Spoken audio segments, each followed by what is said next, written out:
Parcel এসেছে Amazon থেকে। এবার আমি এটা আনবক্সিং করব, তোমরা দেখো কি আছে ভিতরে, কি অর্ডার করেছিলাম অ্যামাজন থেকে। চলো এটা খুলি।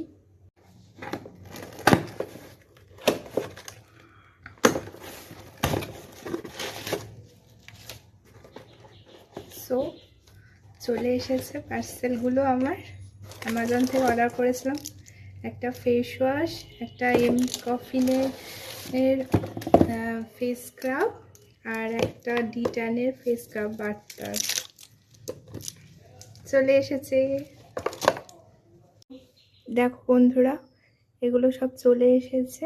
আমি এগুলো অর্ডার করেছিলাম অ্যামাজন থেকে।